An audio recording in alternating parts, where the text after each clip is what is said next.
the Battle of Marathon. The year was 490 BCE, and the stage was set for one of history's most defining confrontations, the Battle of Marathon. At first glance, it seemed like an impossible mismatch. On one side was the Persian Empire, the greatest superpower the world had ever seen, stretching from Egypt to India. On the other side was Athens, a small and fragile democracy, just a single city-state clinging to the rocky land of Greece. Yet this was more than a clash of armies. It was a struggle between two very different worlds, the vast machinery of empire against the raw will of free citizens, absolute monarchy against the daring experiment of democracy. What happened here would determine not only the fate of Athens, but also the future path of Western civilization itself. The outcome of this battle would echo through the centuries, inspiring legends, shaping identities, and proving that sometimes the unlikeliest of underdogs can change the course of history. The road to Marathon. The road to this confrontation began years earlier.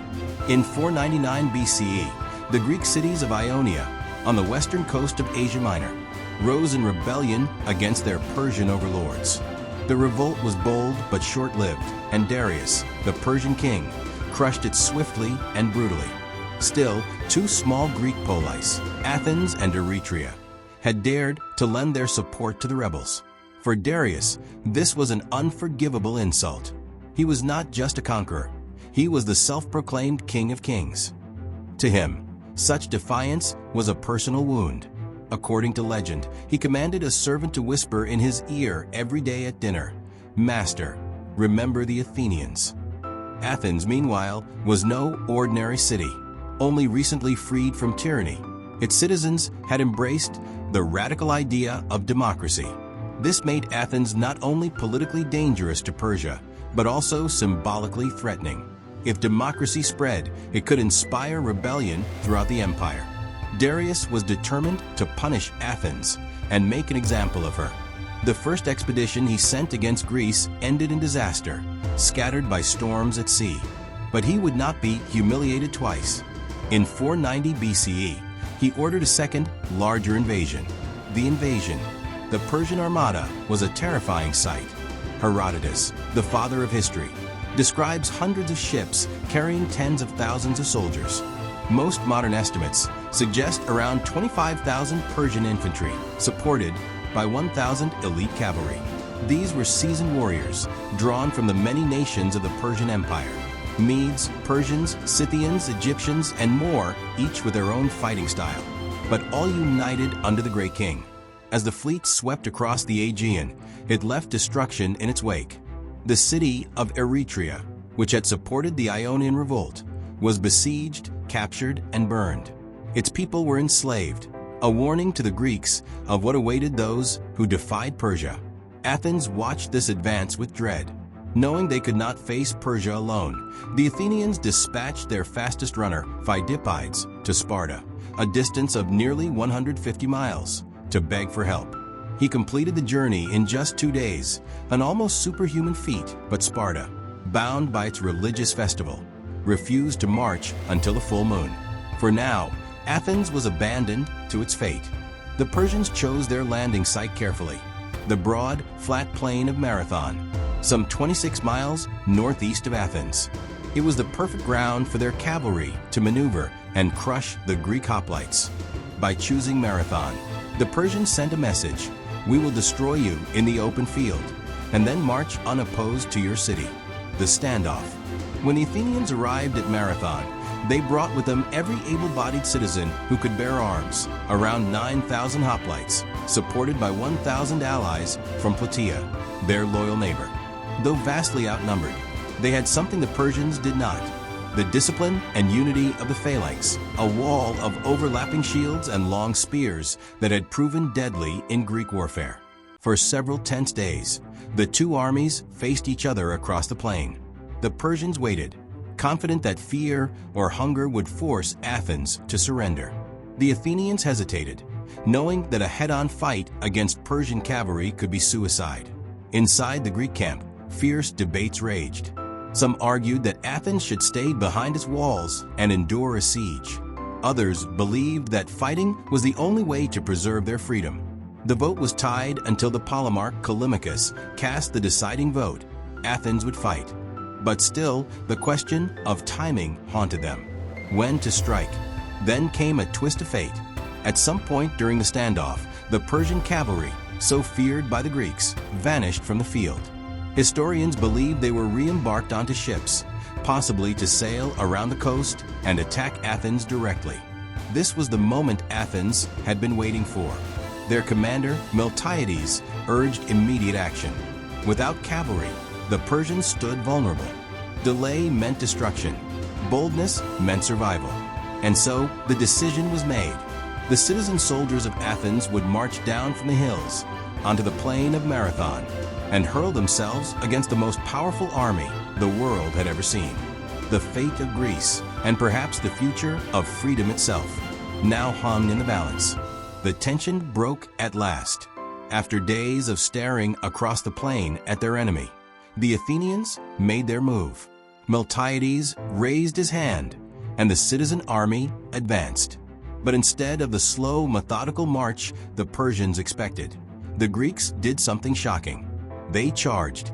Imagine the scene, a wall of bronze and muscle thundering forward, thousands of hoplites sprinting in unison, their armor gleaming in the sun, their war cries echoing across the plain. The Persians, caught off guard, scrambled to unleash a storm of arrows. But the Greeks closed the distance too fast. The arrow fire that should have devastated them barely had time to take effect.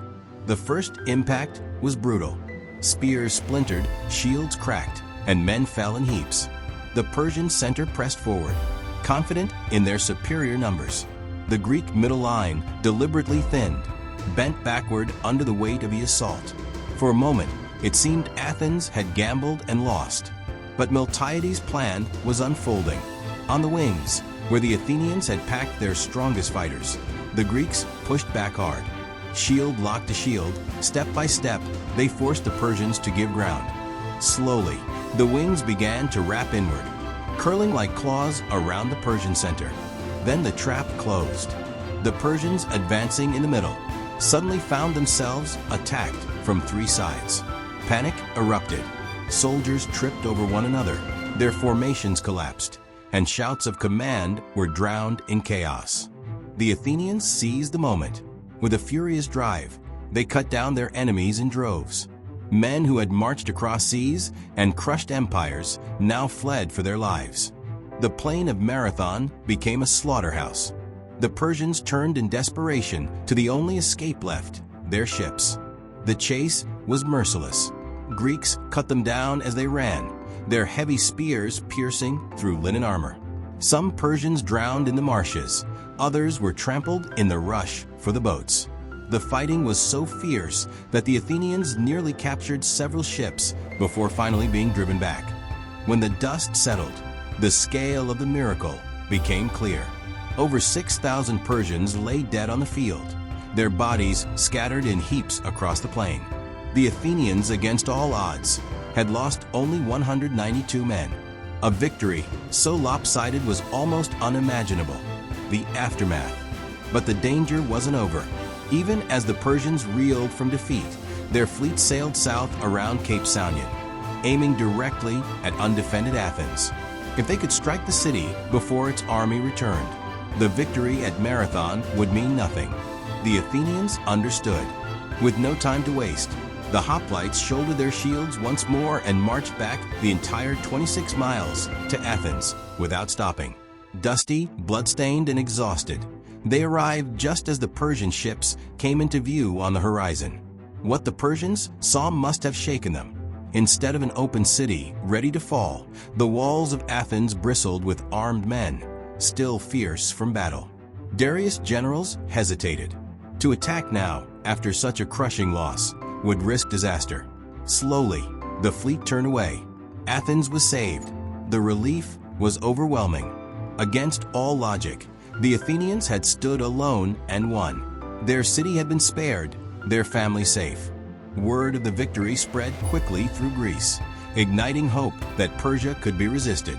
The legend, stories of Marathon grew almost immediately. The most famous is that of Phidippides, the messenger who is said to have run from the battlefield to Athens, shouting, "We have won," before collapsing and dying of exhaustion. Whether true or myth, the tale captured the imagination of later generations and gave rise to the modern marathon race, an enduring symbol of endurance and sacrifice. On the battlefield itself, the Athenians honored their fallen. Instead of burying them in individual graves, they raised a great burial mound, the Soros of Marathon, where the names of the 192 dead were inscribed for all to remember. Even today, that mound stands as a silent reminder of their courage. The legacy of Marathon. The consequences of Marathon reached far beyond the plain itself. For Athens, it was proof that their young democracy had strength, that free citizens fighting for their land and families could match the might of kings. For Greece, it was the spark of unity, a moment that showed the Persians were not invincible. Had Athens fallen in 490 BCE, the history of the West might have ended before it began. Democracy could have been crushed in its infancy. Philosophy, art, and science, the treasures of Greece that later shaped Rome and the modern world, might never have flourished. Instead, Marathon gave the Greeks time to prepare, to rally, and to resist when Persia returned a decade later with an even greater army under Xerxes. Marathon was not the end of the Persian Wars, it was the beginning. To the Athenians of later generations, Marathon was sacred. Poets spoke of it with reverence, generals invoked it before battle, and citizens measured themselves against the bravery of those who had stood there. To them, it was not just a victory, it was proof of who they were. And even now, across millennia, the name Marathon carries weight. It represents endurance, courage, and the moment when a small band of citizens stood against an empire and won.